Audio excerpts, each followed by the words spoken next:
Hedgehogeshire Limited Broadcasting Megacorp. Good morning, darlings. Well, first of all, I would like to apologize for any inconvenient droning noises from the outside, but this is June, and we must make hay while the sun shines, even though we're trying to film an episode right now. But you wouldn't believe how much hay the hippos eat during the winter time, so it's just the way it has to be. Anyway, we are in our new studio now, the Castle Studios. And Jeff has put in a green screen so that we can go to many, many locales outside of the duchy. It's going to be quite exciting.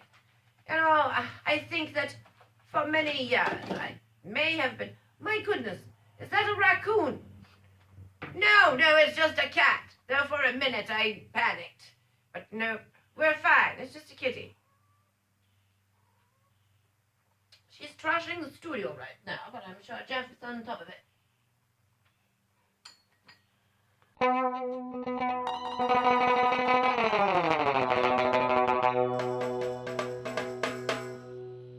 The Duchess Show, starring the Duchess of Hedgehogeshire. Actually, turn into something. Maybe it's just some sort of a sweat thing going on, like they do with horses that are really heavy to the job. Sweat to sweat. They sweat. He actually had enough hair with lightness offering. They said, you guys these things now, Mom. You put kids in a bag and then they come to one. He's drunk and driving her car through the window, rather like a grown-up Fancy Nancy story. I was always a big fan of Fancy Nancy. I see myself as an adult Fancy Nancy. Fancy Nancy grew up and became a duchess and motion drinking heavily. At any rate, I really feel that I may have been overestimating Mim's brilliance for all these years. There was Google, but he never came up with a studio idea, never came up with green screen. Anyway, I hear that Mims is in California right now, so I'm quite worried about him. What with all the medieval diseases and everything out there. You know how I feel about the Victorian diseases? They're quite disgusting. Medieval diseases are sometimes worse. What we have to worry about right now is typhus, tuberculosis, and a possible bubonic plague, good God. I don't want Mims to end up being some sort of cheap, second-rate Monty Python skit. He needs to get out of California and go someplace safe. But this episode is all about victory. This is episode 7, Lucky 7. And I am very pleased to bring you the news that the Duke, while he competed in the amateur championship table toss, even though he did not finish in first place, he did finish in second, and it was a personal best for the Duke. So we were all very happy. We had a huge celebration haggis that night. There was a ceilidh, and it was just quite wonderful. The Duke felt very good about himself, and even wore his second place thing, like a sash thingy around. He was quite proud of himself. So, at any rate, this week we are going to continue into the victory theme. The Belmont Stakes was just run yesterday. And I don't know how many of you were alive in 1973, but I happen to have been alive in 1973. So I saw the Belmont that year. And it was something spectacular. It was totally inspiring, and it's something I'll never, ever forget for as long as I live. Anyway, there's a book all about it. It's called Secretariat, The Making of a Champion by Bill Nack. Now, Bill Nack was a sports writer at the time, and he covered horse racing for, I don't know, some very creditable publication at the time, I suppose. But that was a long time ago. Anyway, it covers the story of Secretariat, and it starts out with a bit of history about Meadows Stable and the Chenery family and the horses that went into Secretariat's breeding, Old Ruler and Something Royal, and Something Royal's grandsire, Prince Quillo. Anyway, Secretariat was born in 1970 in Virginia, the Meadow Stables. And he was very good looking, and he grew up to be a very good 2-year-old. He lost a couple of races at first. Then he came back and was a champion 2-year-old, and he was the Eclipse Horse of the Year for 1972.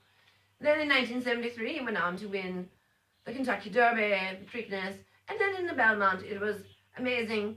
He set a track record that still stands to this day, and won by a distance of 31 lengths. In fact, when he crosses the finish line, the camera pans back to the rest of the field, who are still just coming out of the turn at that point. Most spectacular thing ever in the history of horse racing. And that reminds me of something else quite spectacular that happened recently. Well, let me discuss this. You may remember back to episode 6, when I told you the tale of Aunt Marjorie's tin, and how it would be better than episode 8 of Game of Thrones.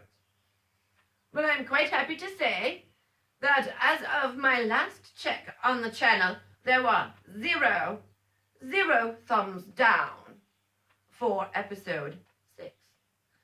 And as I recall, episode 8 of Game of Thrones, there were people who signed a petition who wanted to have it remade because it was so incredibly bad, so spectacularly suckfest that they had to just have the whole thing remade. And over 1.5 million people or somewhere around in that neighborhood signed the petition. So, episode 8 Game of Thrones, 1.5 million thumbs down. Duchess Show episode 6, 0 thumbs down. Victory for the Duchess, and a big lose for Game of Thrones. There, my show kicked your show's ass. Deal with it. Anyway, yes, so it was episode 6 of Game of Thrones, no, episode 6 of the Duchess Show was rather like Secretariat in the Belmont. Way out ahead, crossing the finish line, 31 lengths behind HBO's former spectacularly popular hit, Game of Thrones. And we only have 2 people to blame, and I'm not going to name them, but I do have special pet names for them. They are sometimes referred to as D&D, and some people think that that stands for Dumb and Dumber, which is fine, because it does fit. However, there was a character in the series named Dickon, and Jamie Lannister could never quite say it right. He always said it in a funny way, and I always knew that what Jamie really wanted to say. Jamie was really trying to say dick off. So, in honor of Jamie Lannister, I refer to them as Dick on and Dick off. It's also quite apt and appropriate. And the Duke was, he didn't even really care about his favorite character being killed. Well, by the way, it was Jamie Lannister. I'm not quite sure if I made that clear before, but he was always a huge fan of Jamie. Anyway, after the last episode, he was like, well, how did Jamie get killed at the end of that? I mean, if they had just moved another 8 feet over to the side, they would have totally been fine. And how did he get killed by 17 bricks? Because really, you know, there was just like, yeah, about 17 bricks on top of Jamie. It's like, well, he got killed when 17 bricks fell on him. Okay, well, that doesn't make any sense at all. So the Duke doesn't really feel all that sad about it, because it was so totally ridiculous. He doesn't even understand how it happened. And as for my favorite character, he also did not die. There was a styrofoam wall, and he and his, the monster thing brother, went tumbling over, and the monster brother thing fell into the fire. But my favorite character fell into one of those tunnels that go underneath the Red Keep, just like some sort of pinball, you know, just like zoom, boom. And then he came out the same exit near the, where that Greyjoy fool's dead body was. And that's where he came out, so he took the dinghy that was provided by Sir Davos, and he's at large right now, rather like Gendry, for 3 seasons. He's going out rowing. We don't know where he is for sure, but he's definitely not dead, not burned up. He ended up in a boat out in the water. So everyone was totally wrong about that. Yes. And I must say, too, even as a completely objective viewer, not comparing it to my show at all, that I did think the ending sucked. A lot of people complained about the ending of The Sopranos, but it was absolutely brilliant. I mean, the people who didn't like it just didn't like the way it ended, but the fact that, the whole audience took, a couple of 9mm slugs to the back of the head was, I thought, a genius way to end the show. Put us out of our misery now, yes. The Duchess Show is brought to you by the United Biscuit Company, the makers of Twiglets, and Classic Tipton Sales, and Econa Bloodstock Agency.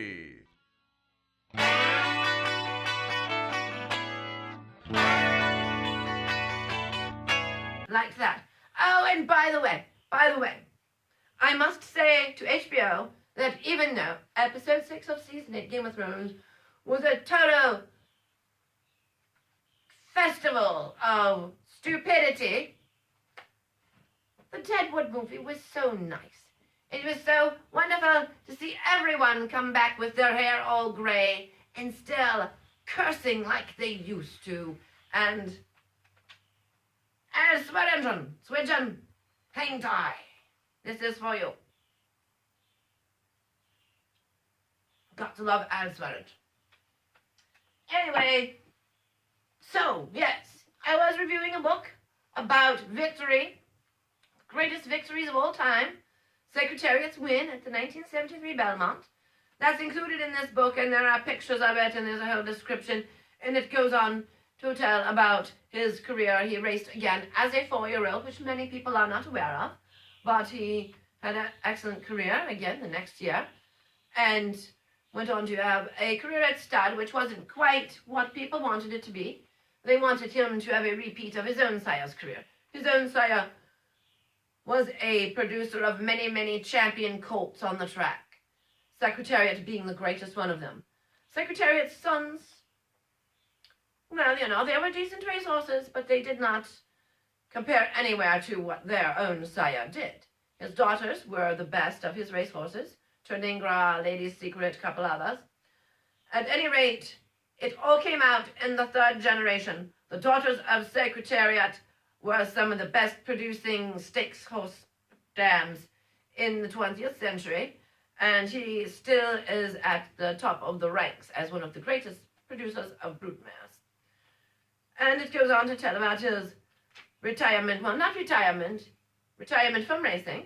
He then started his second career as a stud horse at Claiborne Farms in Lexington. No. Paris, Kentucky. I know where it is. Trust me, I've been there.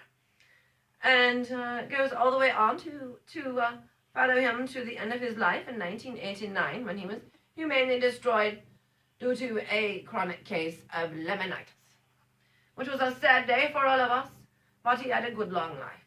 And this is an excellent book. I recommend it. Secretariat, The Making of a Champion by Bill Nack. I give it 5 stars. Highly recommend it, especially if you would like to read about racing. So, aside from that, yes, we're cutting hay now. The mowing machine just went by outside, and we're having summer beverages, frozen cocktails, and imported pineapple sodas.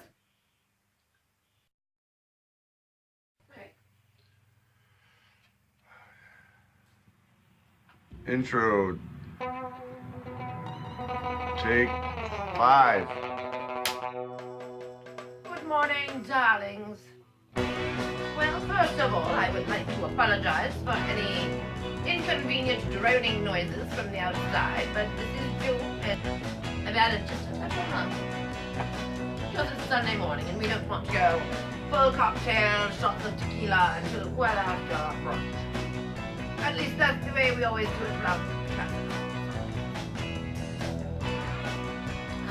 The children are planning their summer vacations. None of them are planning to visit the duchy. I'm sure that Mother's Day was quite enough for them. But we will all be getting together for the races coming up. We're in Ascot. We're so excited. Anyway, we'll be doing some live Royal Ascot footage coming up within the next couple of weeks, so be sure to watch for that. And until then,